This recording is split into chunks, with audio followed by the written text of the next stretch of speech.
할머니가 읽어주는 하나님 말씀 쉬운 성경 레위기 25장. 여호와께서 시내산에서 모세에게 말씀하셨습니다. 이스라엘 백성에게 전하여라. 내가 너희에게 줄 그 땅으로 들어가면 너희는 그 땅이 여호와를 위하여 안식할 수 있도록 특별한 시간을 주어라.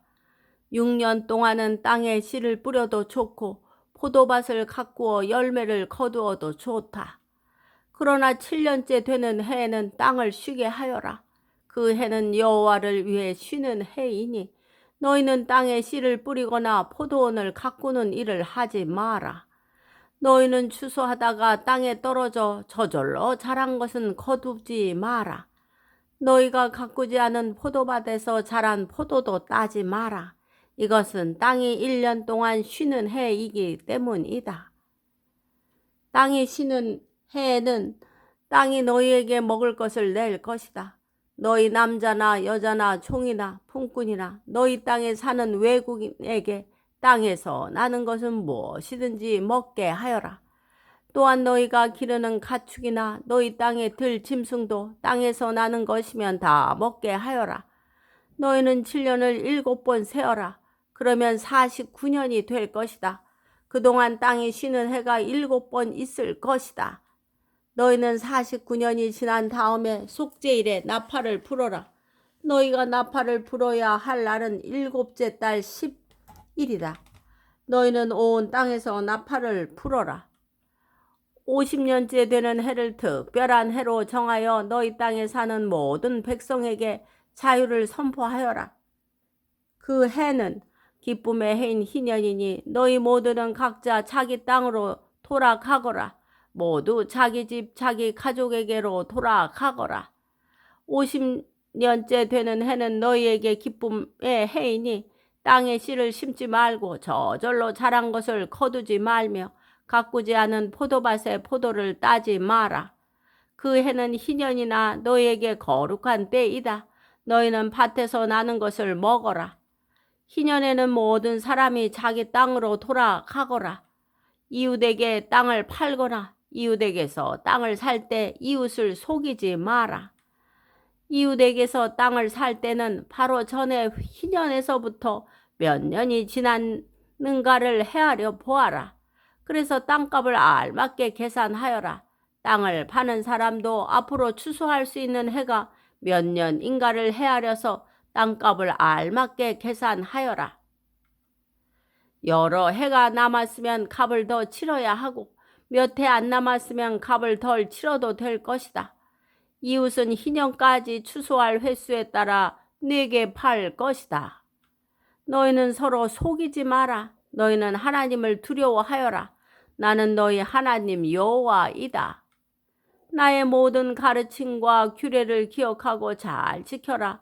그러면 너희가 그 땅에서 안전하게 살 수 있을 것이다.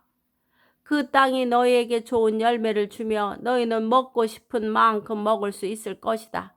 너희는 그 땅에서 안전하게 살 수 있을 것이다.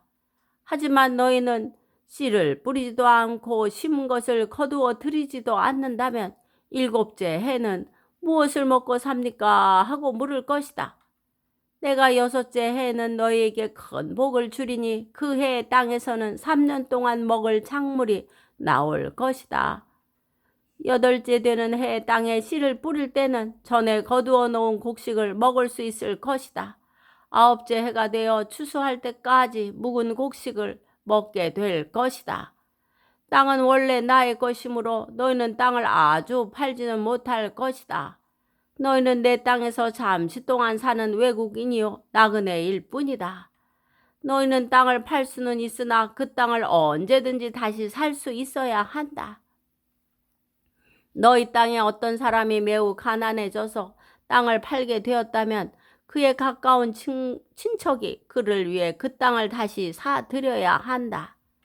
만약 그 사람을 위해 다시 그 땅을 사드릴 만한 가까운 친척이 없던 중에 그 사람 스스로가 그 땅을 사드릴 만한 돈을 가지게 되면 그 사람은 그 땅을 판지 몇 해가 지났는가를 헤아려라. 그래서 그 땅을 얼마에 사들여야 할지를 결정하여라. 그렇게 해서 그 땅을 사들이면 그 땅은 다시 그 사람의 것이 된다. 그러나 만약 땅을 다시 사들일 만큼 돈이 충분하지 않으면 그 땅은 기쁨의 해인 희년까지 땅을 산 사람의 것이다. 그러나 기쁨의 해가 돌아오면 땅을 산 사람은 땅을 원래 임자에게 돌려 주어라. 성벽 안에 사는 사람이 집을 팔았으면 1년 안에는 언제든지 그 집을 다시 살 수 있으나 만약 1년 안에 그 집을 다시 사지 않으면 성벽 안에 그 집은 산 사람의 것이 되어 자손 대대로 그의 것이 된다. 또한 희년이 돌아와도 원래의 임자에게 돌아가지 않을 것이다. 그러나 성벽이 없는 마을의 집은 토지와 같이 여겨라. 그런 집은 다시 사들일 수 있으니 희년이 돌아오면 그런 집은 원래 임자에게 돌려주어라. 레위 사람은 성벽 안에 있는 집이라도 언제든지 자기 집을 다시 살 수 있다. 레위 사람에게서 집을 샀다 하더라도 레위 사람들의 성 안에 있는 그 집은 희년이 돌아오면 다시 레위 사람들의 것이 될 것이다. 레위 사람들의 성 안에 있는 집은 레위 사람들의 것이기 때문이다. 그런 성은 이스라엘 백성이 레위 사람에게 준 성이다. 레위 사람들의 성 둘레에 있는 밭과 들판도 팔 수 없으니 그 들판은 영원히 레위 사람의 것이다. 내 동족 가운데 너무 가난해서 혼자 힘으로는 살아가기 어려운 사람이 있거든. 너희는 나그네나 외국인을 돕듯이 그를 도와 너와 함께 살 수 있도록 하여라. 그에게 돈을 빌려줄 때는 이자를 받거나 이익을 얻으려 하지 마라. 내 하나님을 두려워하여라. 그 가난한 사람이 너와 함께 살 수 있도록 하여라.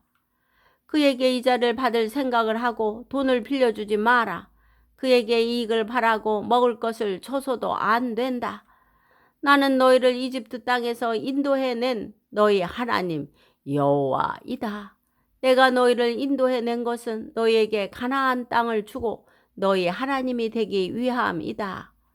내 동족 가운데 너무 가난해서 자기 몸을 종으로 팔려고 하는 사람이 있더라도 너는 그를 종 부리듯 하지 마라. 너는 그들을 품꾼이나 나그네처럼 여겨서 기쁨의 해인 희년에 돌아올 때까지 너와 함께 살 수 있도록 하여라. 기쁨의 해가 돌아오면 그를 돌려보내라. 그가 자기 자녀를 데리고 자기 가족이 있는 조상의 땅으로 돌아가게 하여라. 내가 이스라엘 백성을 이집트에서 인도해 냈으니 그들은 나의 종이다. 그러므로 그들을 종으로 여겨 팔아서는 안 된다. 너는 그 사람을 고되게 부리지 마라. 너는 내 하나님을 두려워하여라. 남종이나 여종을 두고 싶으면 내 둘레에 있는 다른 나라 중에서 사오너라. 또 너와 함께 사는 외국인 자녀 가운데서 종을 얻을 수도 있고 너와 함께 태어난 그들의 가족 가운데서도 얻을 수 있다. 너는 그들을 너희 것으로 삼을 수 있다. 너는 그런 외국인 종을 내 자손에게 물려줄 수도 있고 너는 그들을 영원히 종으로 삼을 수도 있다. 그러나 너희 형제인 이스라엘 백성들끼리 서로 고되게 부리지 마라. 너와 함께 사는 외국인이나 나그네가 부자가 되었다고 하자. 그리고 너희 동족 가운데 한 사람이 가난하게 되었다고 하자. 그 가난하게 된 사람이 너와 함께 사는 외국인에게 종으로 팔렸거나 아니면 그 외국인의 가족 가운데 다른 사람에게 팔렸다고 하자. 이때 그 가난한 사람은 팔린 후에도 그 몸값만 지불하면 자유의 몸이 될 권리가 있다. 그의 가까운 친척 중 한 사람이 그를 다시 살 수도 있고 삼촌이나 사촌이 다시 살 수도 있다. 누구든지 그의 가까운 친척 가운데 한 사람이 그를 다시 살 수도 있고 아니면 그가 스스로 돈을 벌어 값을 치르고 자유의 몸이 될 수도 있다. 값을 치를 때는 그 사람이 외국인에게 자기 몸을 판 해로부터 시작해서 돌아올 희년까지 횟수를 헤아려 값을 계산하여라. 이는 그가 그 횟수만큼만 종으로 일할 것이기 때문이다. 기쁨의 해까지 아직 많은 횟수가 남아있다면 그만큼 값도 많이 치러야 하고 횟수가 얼마 남지 않았다면 그만큼 값을 적게 치르면 된다. 그가 자기 몸을 판 동안 외국인 주인은 그를 품꾼처럼 여기고 그를 고되게 부리지 마라. 아무도 그를 다시 사지 않았다 하더라도 기쁨의 해가 돌아오면 그를 풀어주어라. 그와 그의 자녀는 자유의 몸이 될 것이다. 이는 이스라엘 백성은 내 종이기 때문이다. 그들은 내가 이집트 땅에서 인도해낸 내 종이다. 나는 너희 하나님 여호와이다. 오늘도 말씀 한 장 잘 듣고 읽었네요. 나는 하나님의 사람임을 기억하세요. 나는 세상으로부터 하나님 나라로 불러냄을 받은 하나님의 사람이랍니다.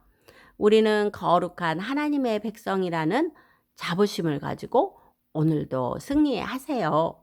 기도의 후원자이고 지지자이며 우리 손주들의 열렬한 팬인 할머니가 사랑하고 축복합니다.